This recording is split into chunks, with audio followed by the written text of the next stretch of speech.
Fala galera, Dizascope, Douglas Gonçalves por aqui para mais um Dizascope Podcast. E deixa eu te falar uma coisa, eu estou gravando essa abertura, mas a gente já acabou de gravar, ok? Por que eu estou gravando essa abertura depois? Porque eu quero te falar do que aconteceu aqui nessa conversa, o que aconteceu aqui nessa mesa.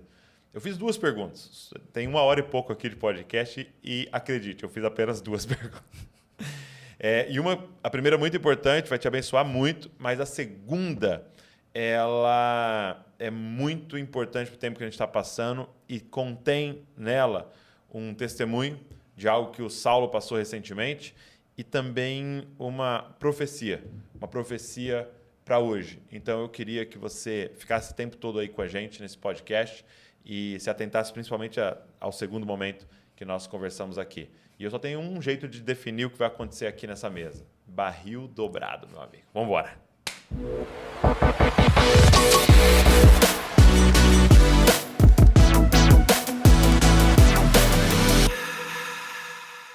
Saulo Daniel em Bragança Paulista e Jonatas Leônio, vulgo Johnny, por aqui também. É isso aí. Muito bom, muito feliz. E uma notícia muito boa, né? Johnny morando em Bragança Paulista. Johnny, Jéssica e sua família. Bem-vindo, meu amigo. Viemos para balancear um pouco. O dinheiro da Red Bull tá entrando, mas pesado aqui. Exato, o investimento, meu Deus do céu. Contratações, assim. É só nível. Eu ia falar de peso, mas o Fábio PSG. Coelho pode se ofender. Exato. Não vou tocar nesse aspecto do caráter adiposo das contratações. Exato. Mas que E tá você chegando. vem quando? Olha aí. O meu empresário ainda não me falou sobre esse contato. Entendi. Então, O Grupo City também tá forte. é porque o Grupo então City Red lá Bull, também, pô. então não Então, vai... daí eu te perguntar, como é que tá a Bahia? Né? A Porque Bahia o está Bahia eu sei citizada. que tá mal, mas assim... Você tá falando com bilionário agora. exato. A Bahia está citizada. Entendi. É o que a gente tem repetido lá agora. Muito bom, muito Conversa bom. de bilionários. Você é o primo rico, eu... Entendi. Cara, que alegria ter essa conversa aqui. Barril dobrado, né? Expressão que eu aprendi lá Isso aí. na Bahia. Como é que estão as coisas? Quando foi a última vez que a gente gravou, Saulo? Eu acho que foi em 2021. 2021 né? foi a última vez que eu estive aqui. E aí, eu ainda era gordo. Sim. Eu ainda era contratação de peso também. Quantos quilos você perdeu? 20 quilos. 20 quilos. 20 quilos aproximadamente. E só na dieta e exercício e tal? Foi muita coisa. E os que ganhou de Aumento. massa magra. Caramba, Que isso? meu Deus, você viu? Meu Deus. É das coisas que as pessoas me perguntam, né? Qual o segredo? Aí quando você disse que contratei um especialista, mudei a base nutricional, suplementei a alimentação, whey protein, trabalho específico para aumento de massa magra, treino todo santo dia. Todo dia, mudança de alimentação. A pessoa, não gostei. Eu queria um segredo. Não concordo.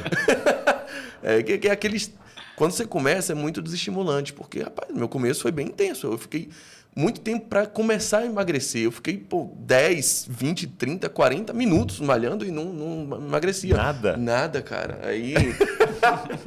E assim, nos 2 primeiros meses, eu perdi cerca de 60 dias. Aí depois o negócio começou a engrenar. Entendi. O que tem que vir através de processo não vem com segredo, né? Muito Você bom. estava dando fundamentação para esse processo antes de crescer para cima. Você Exatamente. estava crescendo no invisível. Foi. Mas é doido porque é fé também, né?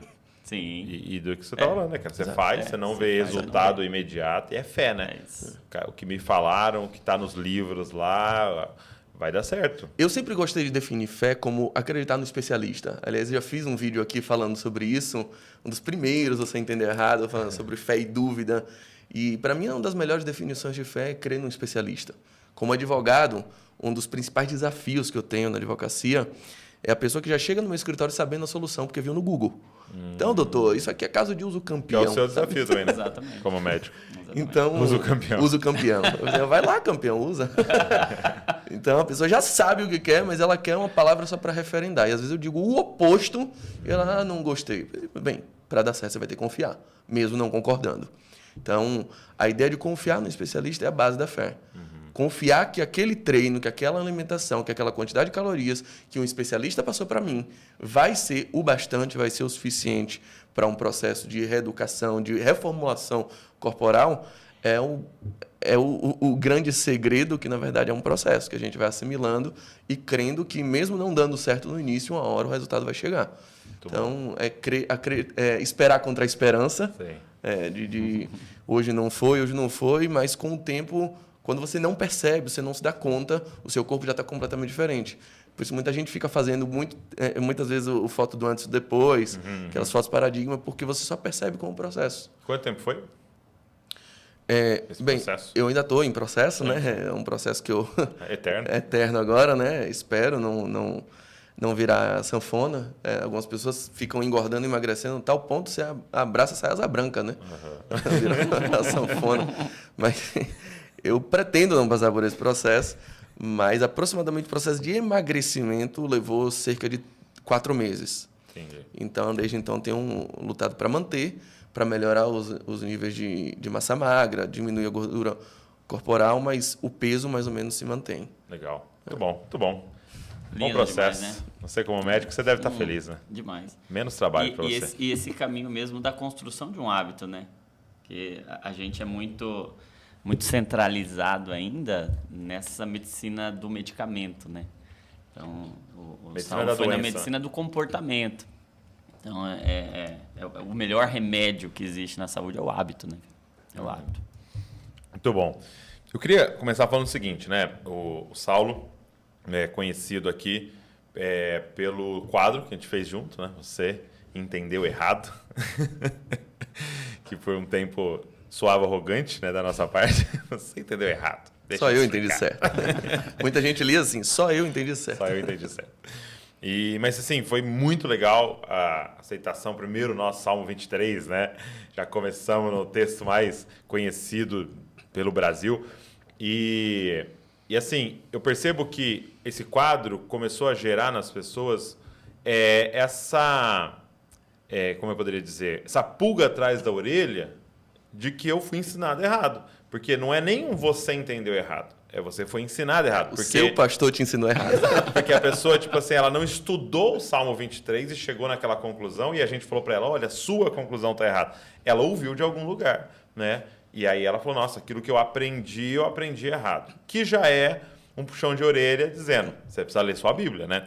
Mas as pessoas começaram a ficar com uma pulga atrás da orelha. E agora, como é que eu sei quando estão falando certo, né? Quando é que eu sei que o que eu estou ouvindo é confiável, né? E eu digo assim porque no passado a gente estava na nossa igreja, com os nossos pastores, ali, com os nossos líderes, sem internet, a gente ouvia aquilo ali. A gente ia no congresso, que vinha alguém de fora, que era o máximo, mas era aquilo ali, né? E hoje nós temos a opinião de todo mundo. Isso gera uma confusão. Como é que a gente pode lidar com isso? Queria ouvir de vocês dois, assim, esse tempo nosso maluco que a gente está vivendo. Tem um livro que foi feito pelo Vitor Fontana, junto com o Marcos Botelho, que era antes Esponja, hoje Peneira. Alguma coisa assim o nome desse livro. É um livro maravilhoso, eu indico muito.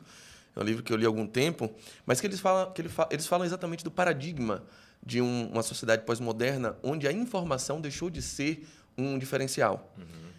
Dizem que algumas pesquisas revelam que uma criança de 9 anos hoje tem mais informações do que o imperador romano. Então, informação é algo em muita abundância para a gente. Antigamente, o desafio da sociedade para você se destacar no mercado de trabalho, para você se destacar em qualquer ambiente, era você saber ser uma boa esponja. Você absorver o máximo e você demonstrar que você tinha o máximo de informação, que você tinha o máximo de conhecimento, que você tinha o máximo de dados sobre qualquer assunto. Então, você era uma pessoa de destaque. Hoje em dia, não. Porque enquanto eu e você, enquanto nós três, tivemos que, para descobrir a data da Inconfidência Mineira, ir numa biblioteca, descobrir qual tomo que falava, qual a biblioteca, qual a enciclopédia que falava daquilo, achar a página e depois ler pelo menos 2, 3 páginas para encontrar uma data. Exato. Hoje você não precisa sequer de um enter. Se você digitar Inconfidência Mineira, no automático já aparece. Então, informação já não é um trunfo da nossa sociedade, que é tudo muito acessível, muito fácil. Ela pula em sua cara sem que você peça. ela se oferece a você. O grande desafio é você saber filtrar. A esponja ela já não é mais tão útil na sociedade. A grande utilidade hoje está na peneira. É você saber que, de tudo aquilo que vem, o que você pode absorver, o que na verdade você tem que descartar. A gente está numa crise, na transição de uma crise de dois extremos. O extremo da escravidão informacional, do conhecimento, e tudo que você sabia era o que você recebia do seu líder, você recebia na sua comunidade local, para um doutorado coletivo, um doutoramento coletivo de pessoas Todo mundo é formadas. PhD. Todo mundo é PhD do Wikipedia. O Google ele é o grande professor, então a pessoa leu 2, 3 artigos sobre um assunto, ela se sente doutor, ela se sente autoridade máxima para questionar. O cara chega no primeiro semestre de filosofia, eu acho que Kant estava errado. Sabe? Poxa, grande propriedade você tem para falar isso. Sim. Já no primeiro semestre. Kant pode estar errado? Pode. Ele não é inerrante. Mas é preciso você saber que uma jornada aí. Tem uma profundidade maior. Eu acho que esse é a grande crise da nossa sociedade, é a crise da falta de profundidade. Eu estava até conversando com o Johnny, lá em Salvador, ele esteve lá há pouco tempo, mas uma característica marcante da nossa sociedade. Há alguns anos atrás, o meu sogro perdeu a visão de um olho. E aí o médico estava falando sobre os desafios de uma pessoa que só tem um olho, que só enxerga por um olho. E eu ficava pensando, se eu tapar um olho, eu consigo enxergar do mesmo jeito, não tem grande diferença. Então, não deve ser um grande desafio. Mas ele me explicou a partir da ótica, da física, que uma pessoa que só tem a visão de um olho, ela perde a noção de profundidade. Ela não consegue, por exemplo, colocar água num copo com exatidão. Ela normalmente vai derramar. O copo tá aqui, Exatamente. Ela não sabe Uau. em que nível está o copo. Ela não ganha essa noção de profundidade. Ela consegue enxergar tudo, mas sem a dimensão da profundidade. Flat. Exatamente. E aí eu vejo a sociedade assim. Uma sociedade que escolhe enxergar por apenas um olho, um ponto de vista, que vê apenas uma fonte, que vê apenas um lado, e por isso é extremamente rasa. Extremamente defeituosa no quesito profundidade, ainda que tenha grandes informações. Entendi. Então, acaba que o crescer sempre é em expansão. Expansivo, mas nunca por isso profundo. que, tipo, tem muita informação, mas é um crescimento assim, né? Exatamente. Porque qualquer coisa que eu perguntar 10 minutos, eu não sei falar 10 minutos de nada, né? Mas eu sei É um falar 10 horas oceano de tudo. conhecimento em 2 dedos de profundidade. É. A gente vive nesse nível de sociedade. Aí quando você mergulha, você As bate pessoas- a testa. Exatamente. Tem um banco de areia ali monstruoso e você não se dá conta, embora você esteja num oceano que a água vai no máximo até seu artelho. Então, isso não envolve, isso não dá um nível de profundidade e não lhe dá a propriedade que você acha que tem, porque leu 2 artigos sobre esse assunto. Então, eu estou falando demais, eu acho que o Johnny tem mais a falar sobre isso. Eu estou aqui para esse meu ingresso hoje aqui, de espectador aqui. Quanto vale? Mas, cara, esse o lugar Johnny, aqui? uma coisa que eu sempre admirei nas nossas conversas eu percebo ele negando isso, né? Tentando ir na contramão disso, porque eu já conversei com você de você ficar, por exemplo, meses e meses num livro, né? Em Mateus ali, né? E o que é raro, porque a maioria das vezes a gente quer bater a meta e ler a Bíblia inteira, por exemplo. Sim. Entendeu? E me chocou muito com o Paulo Borges aqui, perguntar assim para ele, e aí, o que você está lendo? Ele fala, hoje em dia eu mais estou relendo. Eu não leio tanto. E para mim, eu não gosto de ir para um livro de 2 vezes, porque eu preciso ler um novo, para poder falar para você o Sim. novo livro que eu li. Exatamente. Né? E não o livro que eu já estou relendo. Né? E eu vejo isso muito no livro A Pirâmide da Sabedoria. Né? Como mudou a nossa forma de adquirir informação e, consequentemente, conhecimento e, enfim. E eu, enquanto médico, né, a minha visão unilateral aqui é de médico. Né? Você é um caolho. Eu percebo o quanto esse excesso de superficialidade, o quanto essa superficialidade nos adoece. Porque a gente não acessa áreas profundas do cérebro. A gente está com uma camada superficial extremamente sobrecarregada. A nossa atenção é superficial. A gente fica cada vez mais desatento porque é um excesso de informações que não se aprofundam. Então, a gente é como aquele terreno na beira do caminho. Então, cara, cheio, pisoteado, mas com pouca profundidade. Então, gera pouco fruto. Mas tem muita gente ali, tem muito movimento, tem uma intensidade muito grande. E isso, sem dúvida nenhuma, tem muito a ver também com esse boom de doenças, de transtornos emocionais que a gente Mas é Eles cíclico, né? É cíclico. Porque Porque são árvores, eu- árvores frondosas, mas sem Exato, raiz. sem raiz, derruba exatamente. fácil. Eu digo exatamente. cíclico assim, porque isso gera... Esse boom de doenças emocionais gera nós sermos rasos, ou ser raso Sim, gera esse as duas boom. coisas. Né? É uma via de mão dupla, né? Eu sempre falo que há algum tempo já eu troquei, eu aboli o ano bíblico da minha vida. Eu não faço mais ano bíblico. Eu hoje passo meses e temporadas inteiras em apenas um livro, em apenas um tema da Bíblia. Eu há muito tempo estudo Bíblia assim. É. Então, eu faço a comparação de que eu troquei a piscina olímpica pela piscina de saltos ornamentais. Eu dou um pulo, mas eu procuro ser o máximo profundo que eu conseguir e mergulhar até o nível mais baixo que eu puder alcançar de profundidade. Seu ouvido não explodir. Exatamente, meu ouvido não explodir. Obviamente tem que ter noção daquilo que eu posso alcançar. Então, mas o que eu posso alcançar é lá que eu vou. Por exemplo, assim, quais temas você já estudou ou o que você está hoje? Assim? Já tem algum tempo atrás, por exemplo, eu estava muito imerso em profetas menores para entender o que aconteceu naquele período que moldou e modulou parte da sociedade em que Jesus viveu. Porque do nada a gente está falando de profeta, de sacerdote, de rei, e daqui a pouco vem 3 páginas em branco e a gente está falando de fariseus, de saduceu, de rabino. Exatamente, um rabinato instituído, a sinagoga. De onde vem sinagoga? Então, eu precisei dar um mergulho tanto nos aspectos dos profetas exílicos e inclusive no aspecto histórico do tempo pós-exílico que gerou aquela sociedade onde Jesus viveu. Então, foi um período que eu fiquei muito tempo para tentar entender o que de fato estava acontecendo na sociedade de Jesus e entender, por exemplo, porque Jesus está em João capítulo 10 celebrando a festa da dedicação. Que festa é essa? Que não aparece em Levítico, que não aparece em Números. De onde vem isso? Aí você vai reportar o período macabeu, você vai reportar a invasão seleuce da período de Antíoco Epifanes. Mas para entender o significado e como aquilo era importante para aquela sociedade, como Jesus emerge numa sociedade que estava com um aspecto cultural bem situado na história.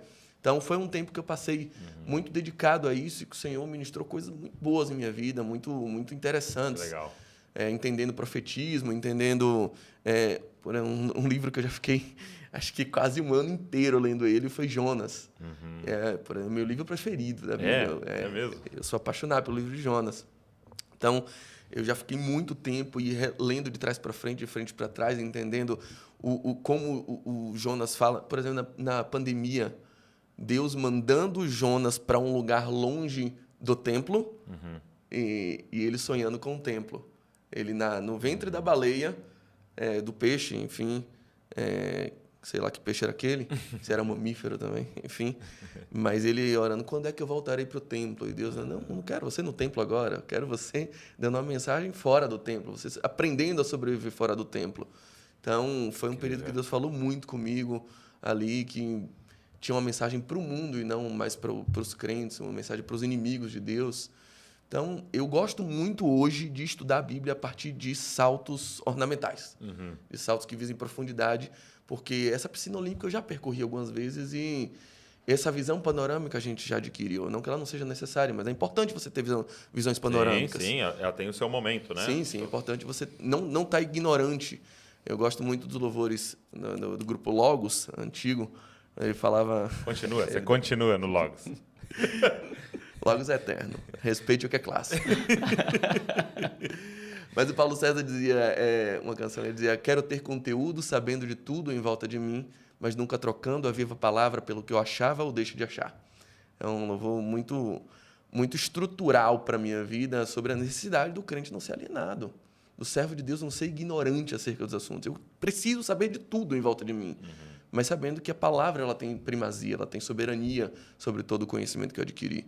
Então, é importante. Então você passou um período aí estudando o que estava acontecendo entre o Antigo e o Novo Testamento ali e como que... Foi um período... O cara estudou tanto a Bíblia que ele está foi agora estudar as mergulhando na página em branco. O cara foi tem uma fazer uma página em branco exegese das páginas Será em que tá branco. em branco. Ele está dando fitilho, ele está estudando. Fitinha. Depois. O cordão de escarlata. E você, Jânio?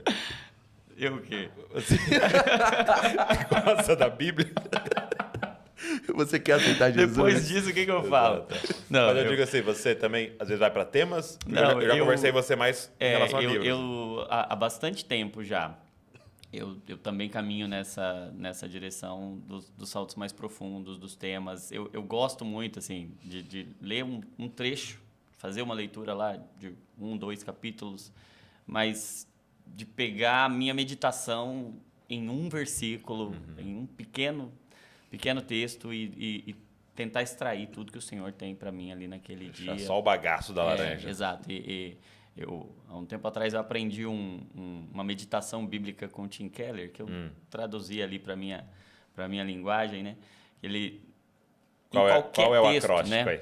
aí? Eu traduzi, não é o original, mas o acróstico lá que eu desenvolvi é o Papas, né? Papas. Ele Papas. sempre tem. Minha mente não funciona assim, não for assim, né? E aí ele extrai um princípio. Então, qual é o princípio que está por trás daquele pequeno texto ali? Você pega Pai Nosso que está nos céus. Okay. Tem um princípio, a paternidade de Deus. Okay. Então, tem um princípio, depois do princípio, trazer para sua vida já agora. Esse elemento da meditação mesmo, de internalizar aquilo que você está lendo. Que eu penso que hoje a disciplina que nos falta é a meditação. É uma ferramenta de aprofundamento, de fato, né? Da gente sair da superfície, entrar dentro, essa disciplina do meio ali. Mas princípio A de agradecimento. Então, eu vou agora ser grato por aquele princípio e como aquilo se manifesta. Aí o P de petição. Então, o que eu posso pedir agora a partir disso? A partir desse... não, peraí. Esqueci agora o que era. Depois de um tempo se torna tão... Princípio, agradecimento, petição, né? É petição. Aí outro A. Aí eu pensei pizza também. Não entra, podia ser.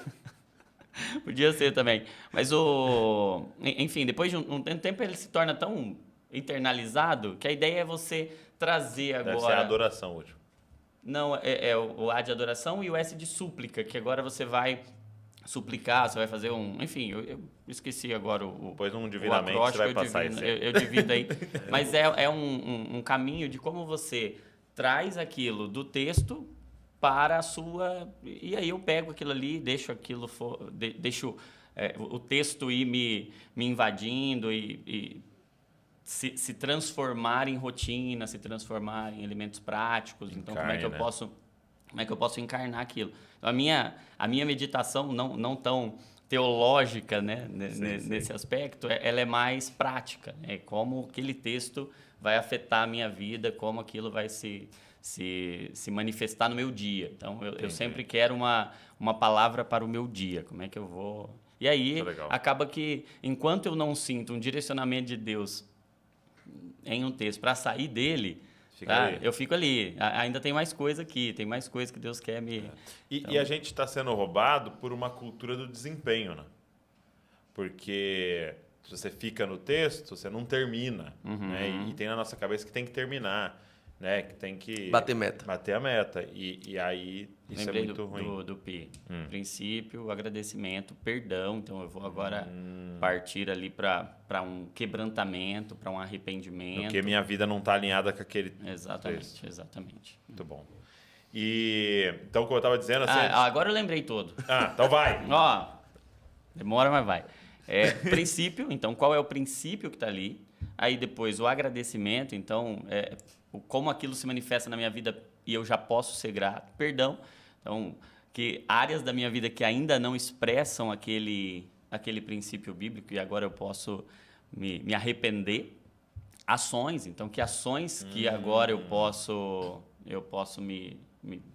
me desenvolver ou podem se tornar vivas dentro de mim. E o S de súplica. Eu termino orando, me derramando. Então, é o princípio, o agradecimento, perdão, aí as ações e a súplica. Então, caminhando assim, aprendi num livro do Tim Keller. Qual livro? Você lembra? Não me recordo mais. Santo, né? Tem 200 e não, a memória que não é boa. Igual o C.S. Lewis, que continua escrevendo livro. Impressionante, lançando o livro. Em memória. Cara, isso é muito bom. Então, eu acho que você falou uma coisa muito chave, né? Uma das disciplinas espirituais que foi roubado de nós foi a meditação. Né? E eu estava lendo Êxodo, e é aquilo bem claro, né, dessa estratégia do anticristo, de Satanás ali com o faraó, né? Ah, eles querem adorar, aumenta o trabalho deles. Né? Aumenta o trabalho deles. E eu não sei vocês, mas eu tenho essa impressão disso, de estar sendo roubado o tempo inteiro. No momento em que eu quero dar o salto e mergulhar, tem uma notificação, tem uma chamada, tem um negócio para fazer, tem um documento para assinar, tem que ir no banco fazer não sei o quê, e a gente é roubado. Como é que vocês têm se protegido disso para conseguir dar esse salto, para conseguir meditar? Eu não me protejo. Eu, basicamente... eu acho que não existe nenhum método infalível para isso. Sim, acho que cada cérebro funciona de uma maneira. Eu desenvolvi uma maneira de conseguir... Não é recomendado, mas comigo funciona. Eu sempre que eu perguntei isso para ele, porque ele me conta que ele escrevia as coisas lá de defesa do escritório ouvindo uma pregação. Faço petição, ouvindo pregação e respondendo no WhatsApp. Então, Johnny... tipo, não façam isso fala em casa, criança. Cérebro normal. Fala. Não, eu acho que você precisa encontrar o seu ambiente onde você saia um tanto das suas primeiras convicções. Das coisas que eu sempre gosto de falar, por exemplo, quando eu estou dando aula de interpretação bíblica. Se você leu 5 capítulos da Bíblia e você concordou com tudo, você está interpretando errado. Pare tudo e volte desde o começo. Porque se você leu e você está concordando com a Bíblia, é sinal de que algum dos dois está muito errado. Sabe? Tem um descompasso aí, porque a Bíblia, ela deve discordar de nós. Ela deve ser afrontosa à nossa ideia primordial. Ela deve ser aquilo que nos confronta e aquilo que nos machuca no nosso eu natural. Espada. Se você lê a Bíblia e ela não parece te machucar em rigorosamente nada, não tem uma coisa que você diz, rapaz, eu discordo. Rapaz, que absurdo. Não tem nada que te espanta. Tem alguma coisa errada. É sinal de que você está num nível de superficialidade tão grande que você passou batido em alguma coisa que a Bíblia certamente está discordando muito de você. Porque a gente já vai com pré-convicções num nível tão de convicção que a gente não está pronto para colocar uma interrogação onde tem uma exclamação no nosso cérebro. Então, em primeiro lugar, é imprescindível a gente sair do campo das convicções. Elas são as maiores inimigas da verdade. Ok. As maiores inimigas da verdade são as convicções e não as dúvidas. Porque quando você está em dúvida, você abre a possibilidade de caminhar para algum lado. Dá uma abertura, né? Dá uma abertura. Mas quando você está convicto, você não se sente pronto e não sente o desejo. E não acha que tem necessidade de se demover, de sair do seu lugar. Então, é preciso você saber que a qualquer momento você pode ser desconstruído. Algum tempo atrás eu mudei de denominação, eu saí da igreja que fazia parte, já falei sobre isso aqui, não tenho nenhum tipo de reserva. Eu fui criado na Igreja Cristã Maranata, e quando eu saí de lá, eu fui para a igreja que eu faço parte hoje. Hoje eu sou pastor na Lírio Armação, lá em Salvador, e algumas pessoas falam, poxa, então você discorda do que você pregava antes? Você está pregando outra coisa hoje? Peguei, em alguns aspectos, sim. E se prepare que semana que vem eu vou mudar de novo. Eu estou em transformação. Eu sou uma obra inacabada nesse sentido. Eu tenho que ter a humildade suficiente de saber que o que eu sei hoje é o que eu sei hoje. E quando você abre para essa possibilidade, esse é o segredo de nunca envelhecer. Eu não envelheço.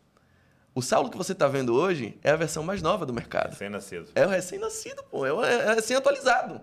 Atualizou quando cheguei aqui em Bragança, o patch baixou, e eu já sou outro Saulo. Diferente do Saulo que estava em Salvador ontem. Eu sou uma pessoa nova, então não tem um Saulo mais novo do que esse. E essa convicção de que hoje eu sou melhor do que ontem é o que me mantém nutrido, sabendo que eu estou sendo conformado à semelhança de Cristo. Então é preciso você saber que deve ter uma reticência nas suas convicções, sempre. Se você tem sempre um ponto final, se você tem sempre uma exclamação em cada ideia que você fala. Sabe, já reparou que tem gente que sempre posta no WhatsApp com um ponto de exclamação? Ele está convicto de tudo. Desculpa, cara, eu estou sempre sob censura. Eu estou sempre pronto a ser confrontado. Eu acho que é. Eu acho que é. Hoje eu penso que. Isso é bíblico. 1 Coríntios 13, Paulo diz, o nosso conhecimento é limitado. A nossa profecia é limitada. ou em parte conhecemos, em parte profetizamos. Tudo que temos hoje na dimensão estrutural que a gente vive, existencial, fenomenológica, é em parte. Ele Hoje, fala, né? Não que eu acho que eu alcancei, né? Eu não cheguei mas lá. uma coisa, eu prossigo para o alvo. Ele sabendo que o Paulo de ontem não pode ser o mesmo Paulo de hoje. Eu sigo com essa convicção de o tempo inteiro eu estou pronto para ser confrontado. Um coração aprendente, sabe? Uma alma disposta a ser rasgada pela Bíblia a qualquer momento. Quando a gente não tem esse nível de abertura, aí não tem método. Então é aí mais do que um método, é uma postura. É uma postura. Eu penso que é uma postura. Aí o método, tem gente que consegue fazer que nem eu, fazer 10 mil coisas ao mesmo tempo e assimilar bem. De fato, é um meio meu, é uma técnica minha que funciona bem assim. Tem gente que precisa focar em alguma coisa. Beleza, isso é método. Método não pode ser uma fórmula mágica, não pode ser universal. Mas consciência é necessário. Muito bom. É preciso baixar a guarda. Entendi. E eu percebo assim que, respondendo a pergunta do método, né? Então, diante dessa postura, essa postura aprendente, né? Que entende que eu não sei, eu preciso estar sempre... Eu acho que esse é um dos elementos também importantes para a gente desenvolver um método que funciona. É você constantemente se criticar, se questionar, se permitir ser confrontado, porque tem um monte de coisa que você até seu faz. método, né? Exato, exatamente. Então, por exemplo, eu costumo fazer essa minha meditação pela manhã, que é um período que eu reservo já antes de iniciar uma rotina, de fato, mais enfim, social, de trabalho. Então, é um momento em que o meu cérebro está mais conectado, de certa forma, comigo, né? Ele está mais interiorizado, né? Então, eu me sinto melhor, é o método que funcionou melhor para mim. Já teve outros momentos que eu entrava muito cedo no trabalho. E para fazer isso, era muito difícil, era muito complicado. Eu tinha que acordar muito cedo, mas eu não conseguia dormir muito cedo com a rotina de igreja, de crianças, enfim. Então, eu fazia à noite, eu fazia quando eu chegava do trabalho, enfim. Então, o método ele pode variar desde que essa consciência... né? E aí, sim, eu acho que a gente tem hoje, mesmo tendo um camarada como cérebro do Saulo, que consegue fazer várias coisas ao mesmo tempo, nós temos que tomar... até uma cicatriz, porque o cérebro está tentando... Está expandindo ainda. Tem um testemunho não sobre fechou ela. até hoje. Não fechou, as fontanelas dele não fecharam até hoje, está crescendo ainda. Mas eu vejo que a gente tem que tomar muito cuidado hoje com essa cultura da sobrecarga. A gente hoje, esse excesso de estímulo, ele é muito perigoso, né? A gente tem limites. Deus nos fez limitados, né? E a gente tem que entender a nossa atenção como um recurso limitado também. Chega uma hora que, poxa vida, pode faltar ali. Então, ter essa consciência de que limites que Deus nos dá, eles são uma proteção, não uma privação. Que a gente precisa ter esse... Cara, eu vou fazer isso aqui agora. E eu vejo, por exemplo, no Salmo de Moisés, né? Ensina-nos a contar os nossos dias. Legal que não é contar os meses, nem contar os anos. Cara, é o dia, cara. Meu dia, ele tem que ser um dia desfrutado. E para ser desfrutado, para ser contado, para ser aproveitado, cara, eu preciso ter essa mentalidade. Cara, cada segundo é importante e eu preciso fazer valer. Eu vejo que a gente, nessa superficialidade, a gente caminha muito na insensibilidade. Então, eu vejo que a nossa sociedade é muito representada pela lepra. A lepra é uma doença que transita entre a dor e a insensibilidade. Né? E pode ver, cara, a gente está muito assim. Ou dor, ou a gente está com dor, sofrendo, enfim, ou a gente está na insensibilidade, anestesiado pelo excesso de estímulos, anestesiado pelo excesso de oportunidades, de coisas, e aí a gente vai ficando cada vez mais insensível, porque a superficialidade gera insensibilidade. Você vai colocando um monte de coisa ali, chega uma hora que você não tem mais o que perceber, você perde essa sensibilidade tátil. Então, eu vejo um chamado de Deus para nós ao consolo, porque Deus podia nos deixar um anestesista. O que o anestesista faz? Ele tira a sua sensibilidade. Muito Muito bom. E aí ele resolveria a dor. Eis que enviarei o anestesista. Um anestesista. Olha. Mas, cara, ele enviou um consolador pra gente poder sentir as coisas, pra gente poder ter percepção das coisas. Então, eu acho que mais do que... Cara, qual é o método? A questão é, eu tô sentindo o que eu tô fazendo, cara. Eu tô aqui, eu tô fazendo isso de fato, isso está sendo aproveitado por mim. Eu estou sentindo, porque eu vejo a gente, por vezes hoje, como aquela menção que Jesus faz nos evangelhos, ele diz, a quem compararei os homens dessa geração? Eu toquei uma música, são como crianças numa praça. Toquei música fúnebre e eles não choraram. Não choraram. E eu toquei música festiva e eles não dançaram. Parece que eles Uau. estão o tempo todo insensíveis, anestesiados por suas convicções. por suas convicções. Exatamente. Então, eu vejo esse chamado, cara, vamos contar os dias muito e louco desfrutar porque disso, cara. É muito importante a tristeza, né? Pra gente Sim. saber o que é alegria. Exatamente. Porque né, eu percebo que todo mundo queria... Um desejo nosso era que tudo fosse incrível, né? Mas se tudo for incrível, nada é incrível. Porque incrível só se tudo é bom, em nada é bom. comparação, né? É Então eu isso. tenho que ter dias chatos para saber que existem dias incríveis, né? Exatamente. Porque não há comparação, né? E a gente quer isso, né? Exclamação em todas as frases. E aí, de repente, nada... Se você pegar um texto inteiro e pôr em bold, nada está destacado, né? Tá. Exato. E você falou sobre esse Saulo novo, né? Que Deus vai fazendo novas todas as coisas, né? E apesar de ser maravilhoso, né? O novo Douglas, o novo Johnny, o novo Saulo, existe uma necessidade de matar o velho, né? Uma necessidade de deixar coisas para trás e eu percebo que é muito dolorido para o nosso para a nossa alma, esses processos de trocar de pele, esses processos.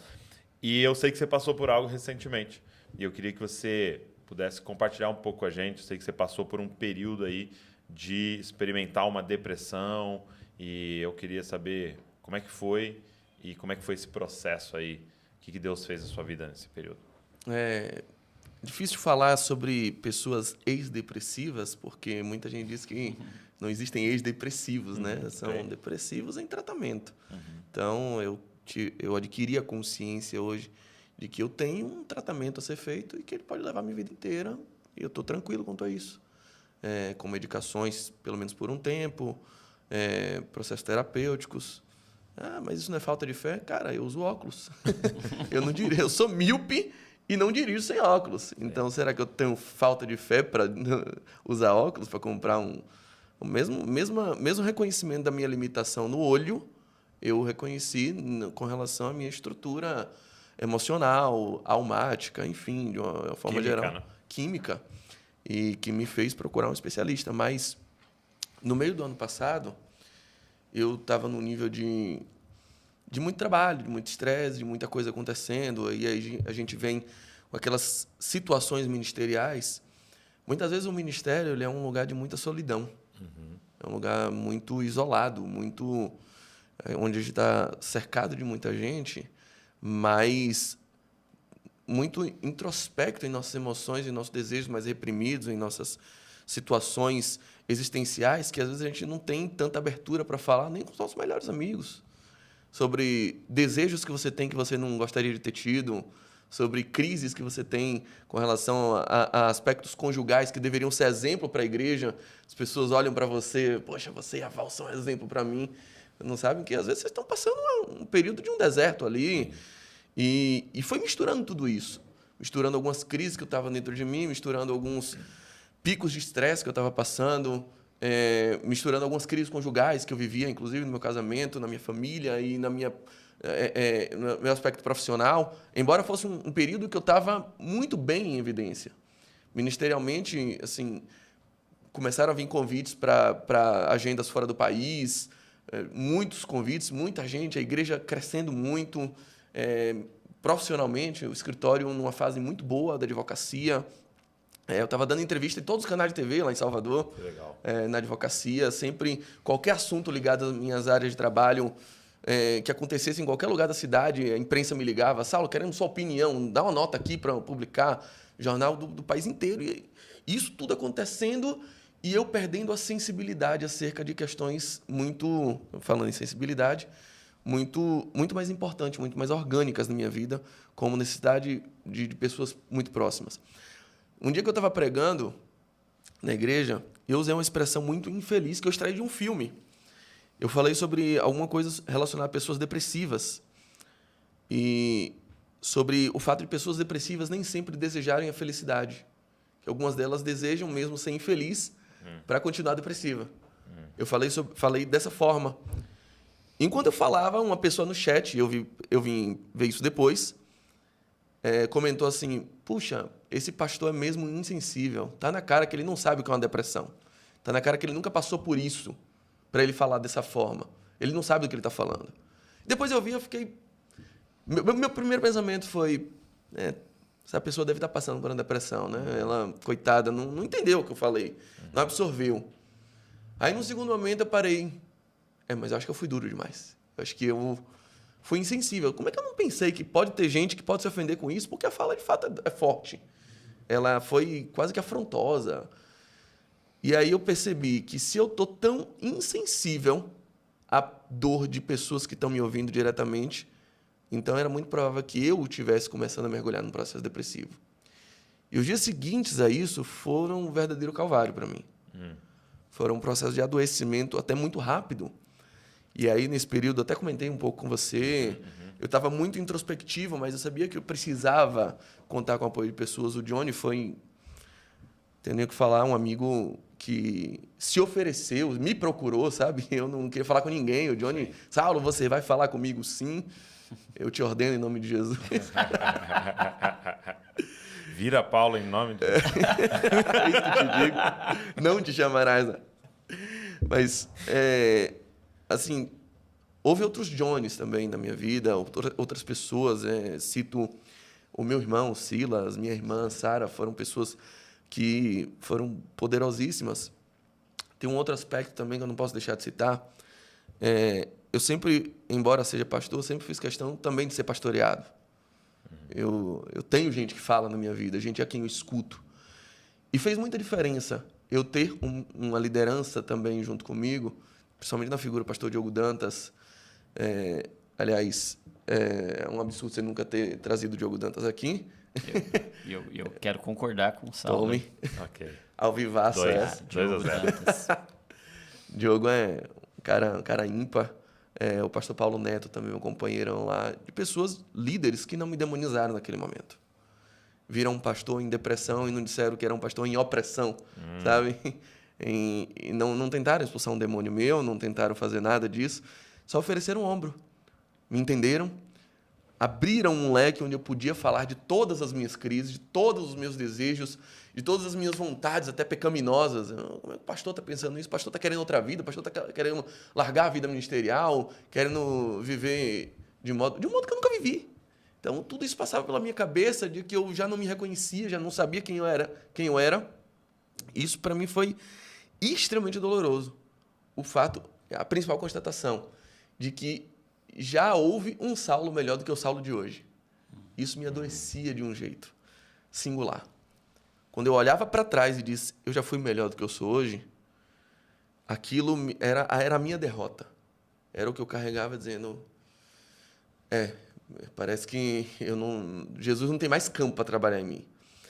E aí vem um pensamento que eu acho que o Johnny já falou aqui no podcast que ele falou, que é um pensamento quase que automático. Você começa a raciocinar de forma matemática. Você começa a fazer contas. Todas as contas dão o mesmo resultado. O mesmo resultado. É impressionante. Você sempre pensa em todos os seus problemas, você faz uma conta e no final você pensa, se eu morrer, tudo isso resolve. Era melhor eu não existir. Era melhor não existir. Se eu morrer, isso aqui para de ser um problema. Eu vou decepcionar as pessoas de qualquer jeito. Pelo menos eu não vou estar aqui para olhar para a cara delas. Então eu comecei a entrar nesse espiral de enfermidade em que tudo parecia inflamado dentro de mim. E aí eu entrei num abismo em que eu cheguei a ficar 2 semanas trabalhando sem levantar da cama. Pegava o computador ali. Exato. Trabalhando home office, bad office. Tomar um banho passou a correr uma maratona para mim. Escovar um dente era algo que, meu Deus, hoje de novo tem que ir lá tomar banho, essas coisas mais habituais passaram a ser verdadeiras provas de resistência.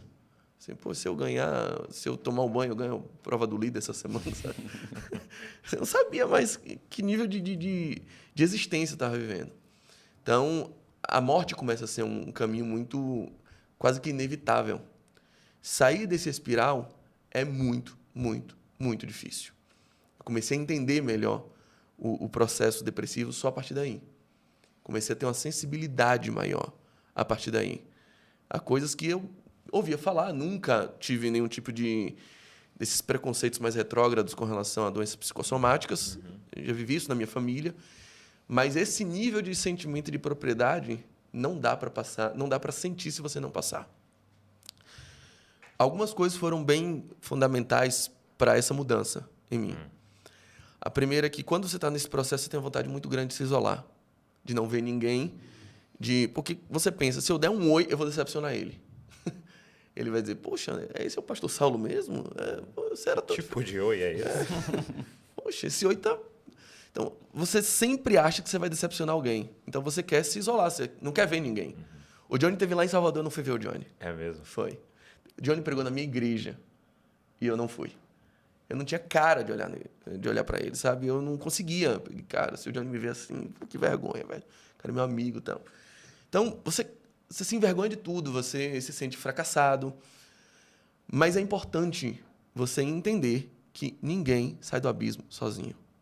Ninguém. Deus, de certa forma, me cercou com laços de amor em que eu encontrei a verdadeira materialização dele através de pessoas. Através de um Johnny que me ligava, Teve um episódio bem diferente. De um dia, uma pessoa ligou para o meu escritório, um cliente, e disse, eu quero falar com o Dr. Saulo. Eu disse, o Dr. Saulo não veio, estava em casa. Os secretários estavam avisados, mais ou menos, bem por alto, assim, da minha situação. Está doente, tal. E aí, ele falou assim, não, pode ser outra pessoa da equipe? Se não, tem que ser o Dr. Saulo. Aí ela, poxa, tá bom, eu vou pegar o seu número e vou passar para ele. Você não pode me passar o número dele? Não, não posso. E ela me passou, tem um cliente, ligou, acho que de outra cidade, ele só pode falar com você. Aí pediu para você retornar. Eu, tá bom. Aí eu mandei um WhatsApp. Tudo bom? Meu nome é Saulo Daniel, sou advogado. Você entrou em contato com o meu escritório. Alguma coisa que eu possa te ajudar? Ele falou assim, na verdade, eu não sou cliente. Eu só estou te ligando, só liguei para o seu escritório, fui atrás na internet procurar para te dizer que suas pregações mudaram a minha vida e que Deus tocou no meu coração hoje para eu te falar o quanto você é importante e o quanto sua vida faz diferença em outras vidas. Um dia, aleatório. Aquilo me deu uma consciência de que eu não conseguiria sair dali sozinho. Eu precisava de outras pessoas, eu precisava... Eu já vi muito testemunho, Doug, de gente que fala que viu Jesus materializado, que teve a visão espiritual, eu vi Jesus e tal. Eu nunca vi. A única forma que eu consigo ver Jesus é aqui. Ver Jesus no seu corpo. No corpo que ele deixou na terra. Foi o Jesus que eu vi na minha crise depressiva. No auge da minha crise, me deu uma vontade de comprar um crucifixo. Na teologia, a cruz de madeira, ela é símbolo de humildade. Os nossos irmãos mais antigos usavam. E eu, como estava me sentindo muito mal, me sentia pior de todas as criaturas, no que eu não estava tão errado, né? Mas... Segundo pior, né? O segundo já tem. O pior é Paulo. Mais uma coisa que eu discordo da Bíblia, mas eu tenho que me sujeitar. Aí eu pedi para Ana, compra para mim e tal. Ela comprou essa. Teve um dia que eu peguei, quando eu amarrei ela no pescoço, eu senti o Espírito Santo falando, Saulo, a única morte que resolve alguma coisa já aconteceu há 2000 anos. Uau. A única morte que teve algum poder para resolver alguma coisa já aconteceu há 2000 anos atrás. Eu quero você vivo. Vem para a vida. Aquilo foi um Lázaro vem para fora. Uma bomba dentro de mim. Meu Deus. Monstruosa. E a terceira grande coisa assim que aconteceu foi que um dia eu estava bem mal. Acho que foi até um dia depois que você foi lá. Eu recebi um convite, uma jornalista conhecida lá em Salvador me ligou para eu dar uma entrevista numa rádio. É uma coisa que eu sempre gostei de fazer. Eu gosto disso, eu gosto de dar entrevista, eu gosto de dar aula, eu gosto de pregar, eu amo pregar. E naquele dia, quando ela falou isso, startou alguma coisa. Eu falei assim, puxa, isso é o que o Saulo gostaria de fazer. Isso é o que Saulo gostaria de fazer. E eu pensei, mas será que eu ainda gosto? Então eu comecei a caminhar em direção ao Saulo que eu acho que Deus projetou. Eu disse para ela, tá bom, eu vou. Tá sem vontade nenhuma de ir. Tava prostrado. Aí ela, tá bom, pode ser online. Eu peguei, não, pode ser presencial, eu vou no estúdio. Quero dar entrevista aí. Ela, venha, ótimo, tal. Eu fui lá, a entrevista foi... E no meio daquela entrevista, Deus foi falando comigo, foi ministrando, minha pele arrepiava de um jeito, a ponto de eu entender que eu creio que o Senhor desenhou um Saulo na eternidade. E que a minha tarefa era caminhar para aquilo. Eu comecei a me lembrar de como Jesus interpretava as profecias. Às vezes a gente interpreta a profecia como um fatalismo.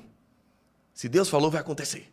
Se Deus falou assim, faça o que você quer que faça, vai acontecer.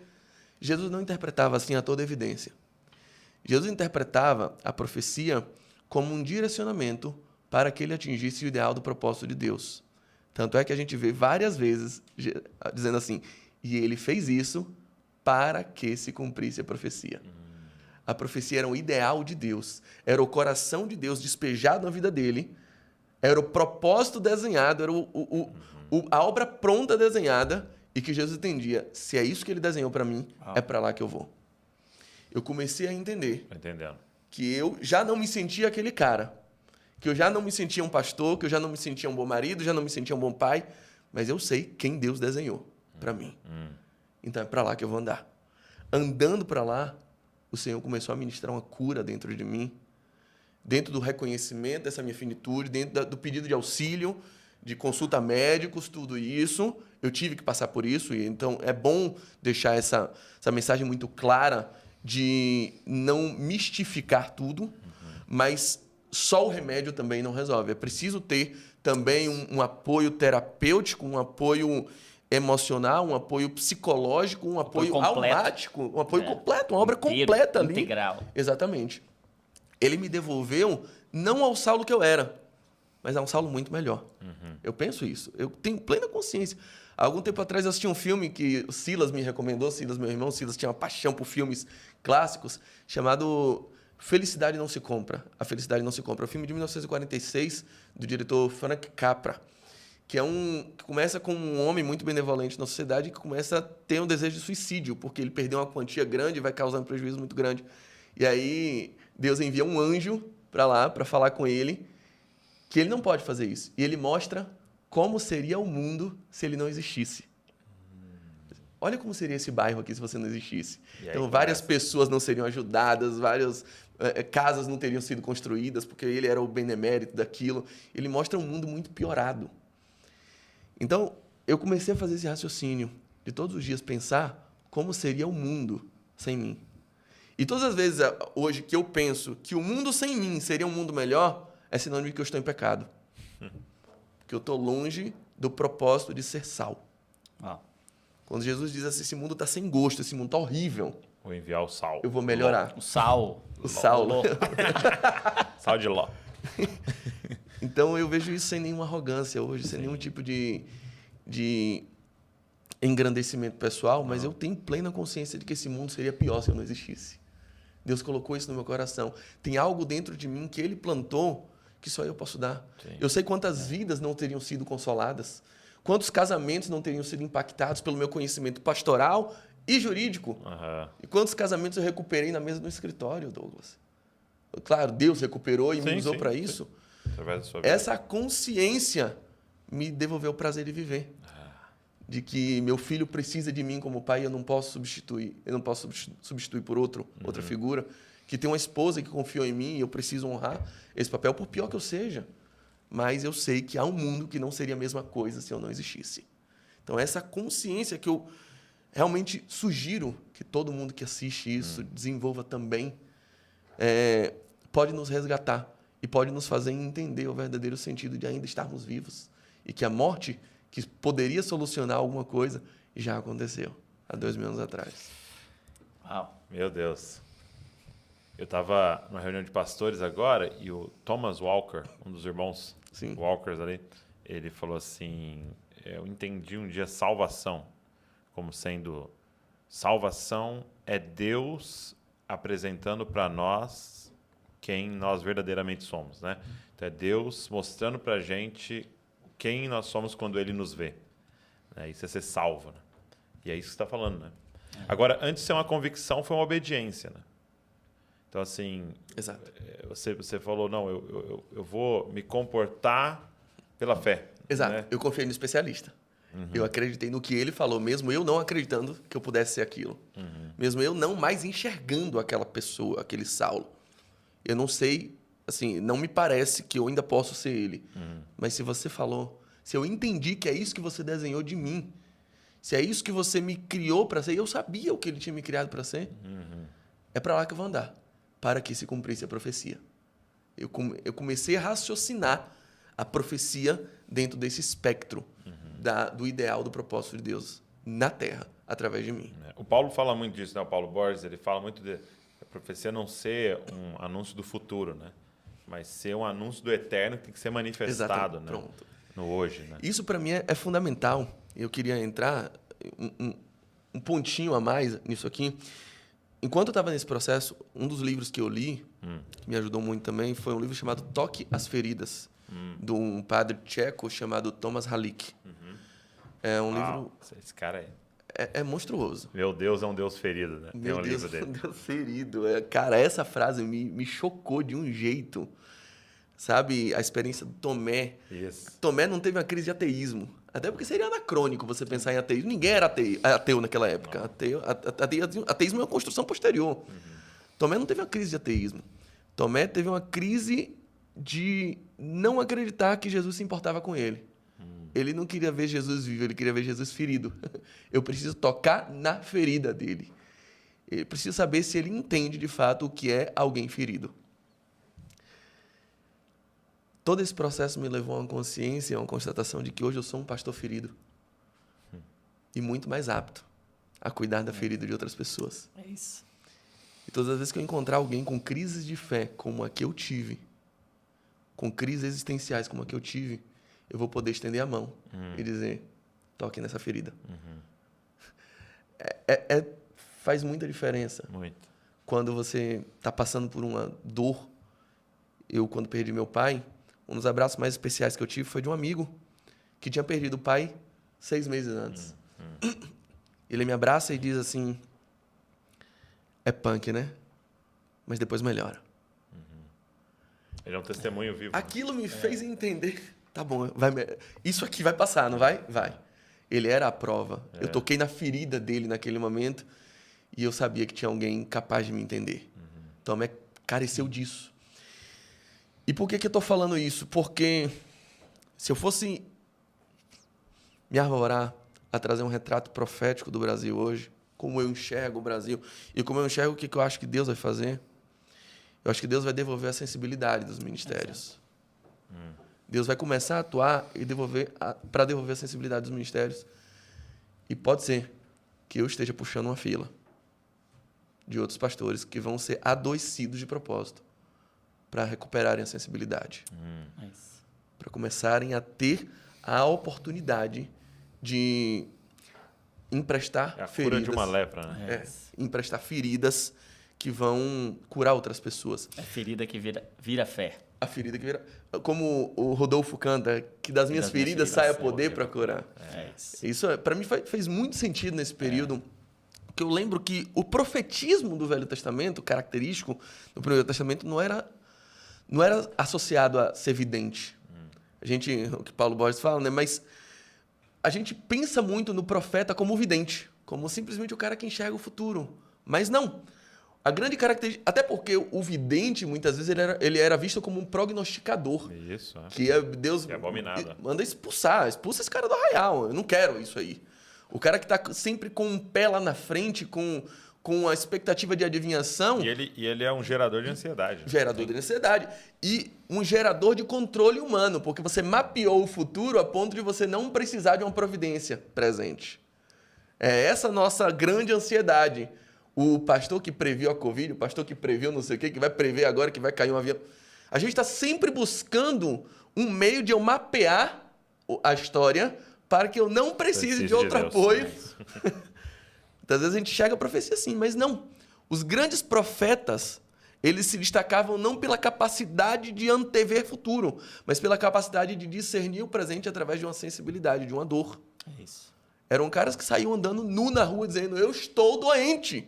Entendam isso, Israel está doente. Era um cara que cozinhava em cima de fezes para protestar de uma situação presente em que o povo não tinha sensibilidade. A grande característica do profeta não era a visão futura, mas era a sensibilidade presente. É isso. E a capacidade de denunciar isso para que Israel entendesse que ela estava fora de um propósito de Deus que poderia desembocar em situações futuras, como cativeiro, como invasões, como tantas outras mazelas que eles vivem, mas por conta de um abandono presente, uma falta de sensibilidade. Eu acho que se a gente ora por avivamento no Brasil, É isso. a gente tem que orar para que se levantem os pastores doentes, os pastores feridos, na verdade. Os pastores enfermos, mas que carregam ainda marcas de feridas, capazes de entender dores, capazes de entender situações, capazes de entender mazelas e acolher. É isso. Para que os desesperançados, para que os ateus, para que os com crise de fé cheguem nele, toquem e sejam curados. É isso. Eu lembro na faculdade de psicologia, a gente teve uma aula de psicologia de grupo, né? E aí eu lembro do professor falando, qual é a frase que acontece numa terapia de grupo que cura? Qual é a frase que acontece num Alcoólatras Anônimos que cura? Ele falou assim, uma das frases mais terapêuticas que existe é eu também. Eu também. E aí a gente começa a pensar, né? Que o nosso Deus é o único Deus que pode olhar para a gente e falar, eu também. Né? Porque não houve um Deus na história e nunca haverá que possa olhar para alguém sendo rejeitado e falar, eu sei o que você está fazendo. Ou com alguém sendo abusado e fala, eu sei o que está passando. Alguém sendo espancado e fala, eu sei o que está passando. Alguém... É o sumo sacerdote que se compadece, né? E eu acho lindo isso, e eu vejo isso acontecendo mesmo. Na minha prática clínica, eu vejo esses pastores chegando hoje, sabe? Alguns muito machucados, sangrando muito ainda, mas eu vejo Deus levantando um exército de soldados, de pastores feridos, restaurados na sensibilidade e preparando o caminho mesmo para esse advento, para esse nosso tão aguardado avivamento, porque eu vejo a manifestação de Jesus sempre sendo precedida de compaixão. Você vê que todas as curas que Jesus ia fazer, tem um detalhe ali que passa meio despercebido. Tem uma frasezinha. Tem uma frase, e ele movido de íntima compaixão. A compaixão antecedia as manifestações de Jesus. E eu acho que nós fomos perdendo essa compaixão, nós fomos perdendo essa sensibilidade. E quem perde a compaixão perde a autoridade. A autoridade nasce no útero da experiência. É isso que a gente está falando. Sabe? Você passou, você sentiu. Jesus Você tem autoridade naquele assunto agora, né? E aí a autoridade ela nasce nesse útero mesmo, nessa contração da experiência, de você passar, de você ser ferido, de você dizer, tá aqui, ó, eu fui ferido, mas as minhas feridas hoje, elas pregam, elas anunciam uma vida que venceu a morte. Não é não enfrentar a morte, né? Eu acho que a gente tem muito essa pressão do não morrer, do não sentir vontade de morrer, do não fracassar nesse sentido, mas a mensagem mais poderosa do Evangelho não é que você não vai morrer, é que você vai ressuscitar.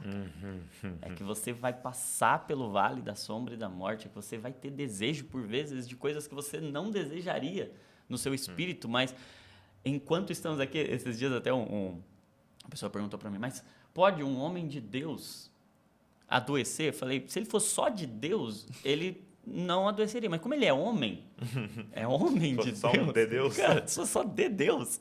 Não, porque de Deus ele não precisaria. Mas homem, tem até uma frase, se não me engano, de Agostinho, né, que ó, já teve um filho de Deus sem pecado, mas sem sofrimento nenhum ainda. Né?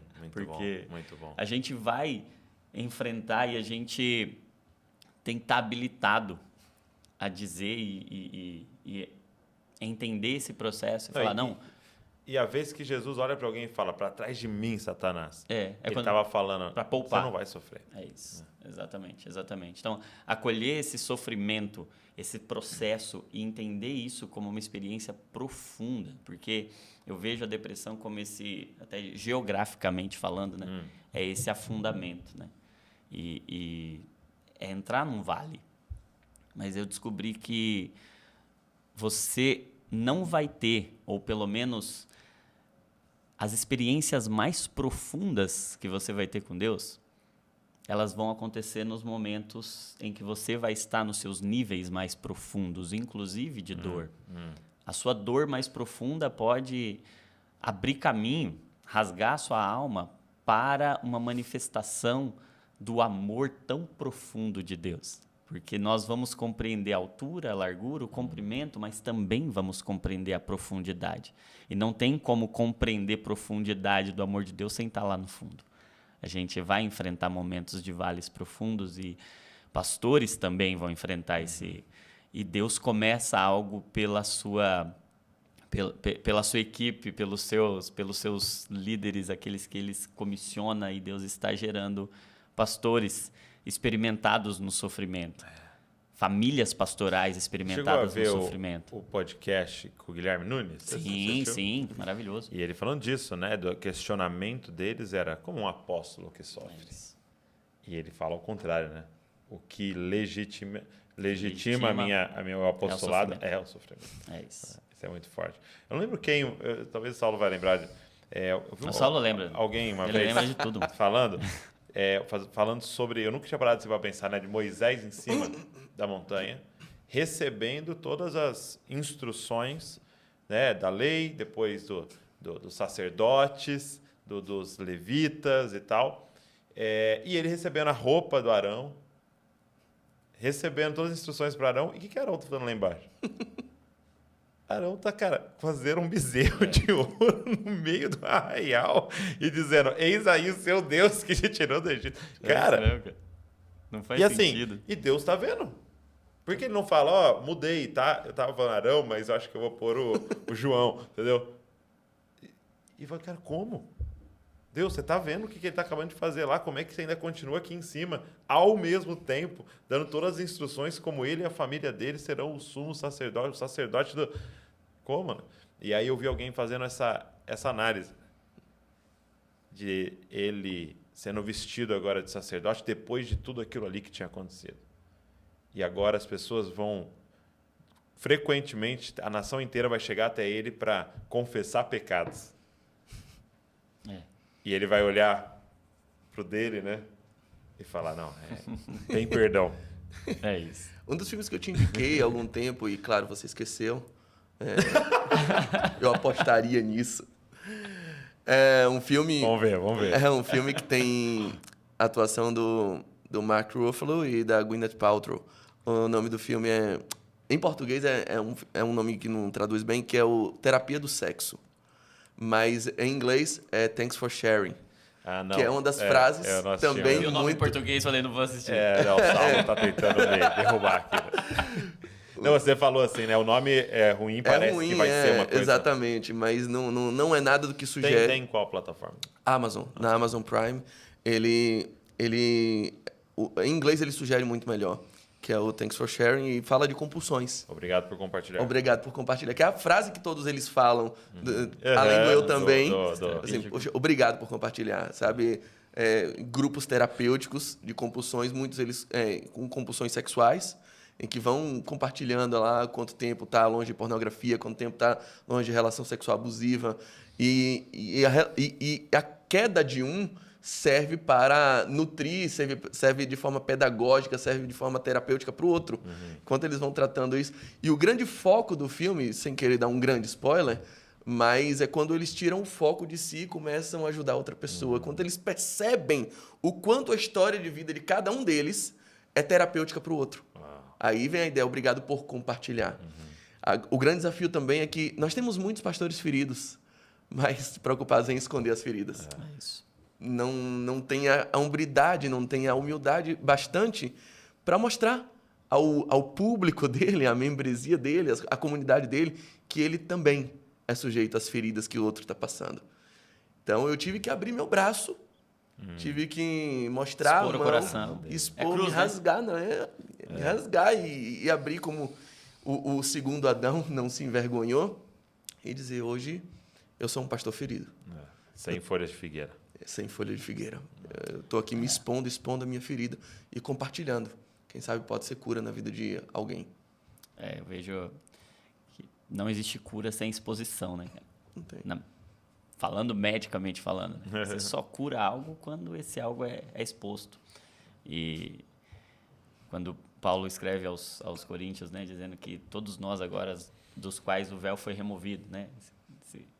Esse véu, no contexto ali, fala de outra coisa, mas esse véu era uma tentativa de esconder. Era uma cobertura. Cara, é uma cobertura para esconder que o brilho Estava desvanecendo. estava desvanecendo. E quantos de nós tentamos manter o véu ali e é só tirando o véu? E eu acho que esse processo terapêutico que você enfrentou, eu acho que a gente fala muito hoje ou do aconselhamento bíblico, que é um pilar importante, fala muito da terapia, que é importante, fala muito do medicamento, que é importante, fala muito de mudança de hábito, que é importante, mas eu acho que é tudo isso em um processo terapêutico, de fato, em Deus, entendendo que Deus me quer por inteiro e que Ele quer acessar todas as dimensões da minha existência, que Ele quer, sim, que eu mude hábito, Ele quer também que dentro desse processo eu conheça muito sobre Ele, e Ele quer que eu me exponha, e esse tirar o véu, esse remover o véu, de fato, é um ato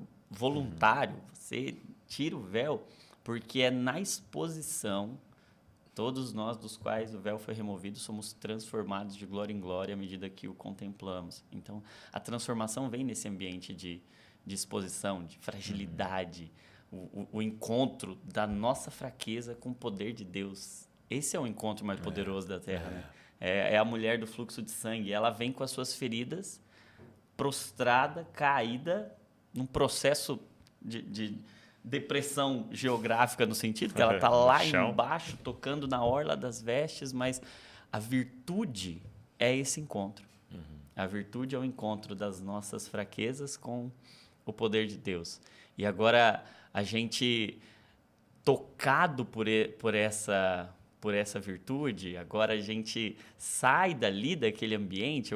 Até o Lázaro, né, que ressuscita, eu vejo mesmo o tratamento da depressão como uma ressurreição, porque o ambiente emocional é um ambiente de morte. A percepção de vida, a conta matemática é uma conta que dá morte como resultado. E eu vejo isso em Elias, né? Elias representa muito esse processo depressivo e ele também tem esse processo físico, emocional e espiritual acontecendo, coordenado pelo próprio Deus. E ele ali naquela percepção de que eu não tenho propósito, eu estou sozinho, esse sentimento de inutilidade, de comparação, eu não sou melhor do que os meus pais. E quando Deus o leva para esse processo, ele aponta para pessoas, você vai ungir Eliseu, você vai ungir Jeú, ele sempre conecta com pessoas, ele direciona para um propósito, ele vai mostrar coisas profundas que ele ainda não tinha mostrado, mas me impressiona muito que dentro desse processo que Elias enfrenta e que todos nós estamos sujeitos de alguma forma a enfrentar, e que quando enfrentamos não devemos esconder, devemos entrar e abraçar esse sofrimento de fato, abraçar esse processo, é a brisa suave, né? Não é o fogo, não é o vento, não é tempestade, não é um ambiente denso e pesado para quem já está muito afundado. É um ambiente de uma brisa suave. No silêncio. No silêncio, num fluir. E aí, Excessivo, né? quando eu falava de Lázaro, né? Lázaro, eu vejo esse processo depressivo como esse sair da vida da morte para a vida. Lázaro sai para fora, sai dessa caverna. E ele sai, mas ele sai enfaixado. E aí é interessante isso, né? Porque ele sai, e quando ele sai enrolado em faixas, o texto faz questão de dizer que ele saiu enrolado em faixas e Jesus disse: tirem as faixas dele. Desenrolem, desenfaixem. Ele não conseguiria fazer isso sozinho. Porque senão Jesus diria para ele: ó, agora você tira as faixas. Mas aquelas faixas estavam tão grudadas, aquilo estava tão preso, porque ninguém costumava ressuscitar naquele momento. Então os caras colocavam para não sair mesmo. E aí agora ele precisa de pessoas, ele precisa desse processo de tirar as camadas que o lembram que ele ainda é um ex-morto. E que ele precisa agora... Testemunho do irmão Lázaro, ex-morto. Exato. Porque ele, assim como aquele paralítico, né? Que antes a maca o carregava. E aí Jesus cura ele e diz: agora inverte. Agora você carrega. Agora você carrega a maca. Então, você tem uma lembrança disso. Isso é muito forte. Porque a maca não desaparece. Né? É isso. Você tem um processo. Não finge que nunca teve a maca. Você tem as faixas para tirar ali, né? A maca vai curar agora. É isso aí. A maca cura pessoas. Muito bom. É legal só nesse aspecto, porque Lázaro é um dos personagens mais conhecidos da Bíblia. E a gente não tem uma frase de Lázaro registrada na Bíblia. Não tem. Lázaro não fala, Lázaro é mudo. E o capítulo seguinte, João capítulo 12, vai dizer que muitos creram em Jesus por causa de Lázaro. Por causa de Lázaro. Era ele de pé. Ele pregava, né? Acabou. O que falava eram as feridas dele. Era a morte convertida em vida na vida dele. Era tudo que ele viveu, era a única pregação que ele tinha. A gente não tem uma frase dele registrada, mas a gente tem uma experiência dele marcada. A gente tem feridas que ele sofreu, que ele passou. Ele tem 4 dias de sepultamento ali registrados e que agora testemunha ao mundo de que Deus é capaz de trazer quem estava morto para a vida. É isso aí. E aí o que é chocante para nós esse é um sinal de que Lázaro era um amigo dele. Né? É isso. O pré-requisito para entrar naquela situação foi a amizade. Exato. Você é meu amigo mesmo? Então deixa eu expor a minha glória através do que vai acontecer. Amizade pressupõe importunação. Ai, já brinquei como Jó, né? Seu pneu fura 3 horas da manhã num local deserto. Para quem você liga? Para o seu melhor amigo. Não é para o seu inimigo. Exato. A quem você importuna, quem você vai acordar e dizer: meu irmão, vem para cá agora. Seu melhor amigo. Deus pode nos importunar. Né? O tempo todo. Isso é um sinal da sua amizade. Meus amigos, muito obrigado. Que isso, hein? Obrigado por esse podcast. Obrigado, meu amigo. Essa conversa de feridas, de nudez, e que dessas feridas saia um poder para curar. Amém. Galera que está nos ouvindo, que nos assistindo. Glória a Deus por isso. Obrigado por você que ficou aqui comigo, com a gente, nessa mesa de comunhão. E eu queria te pedir, cara, eu acho que não tem outra coisa a se fazer a não ser pegar esse link e enviar para a galera. Entendeu? Talvez marcar nos seus stories aí, porque acho que tem muita, mas muita gente que vai ser muito abençoada a partir dessa conversa aqui, essa mesa de comunhão. Então pega esse link, manda para todo mundo, se inscreve no canal aqui, cara, para você receber tudo que a gente está produzindo, e também deixa um comentário o que foi que queimou no seu coração enquanto você ouvir esses irmãos abençoados. Obrigado por você estar aqui com a gente, Deus abençoe você, e não se esqueça, você é uma cópia de Jesus. Valeu!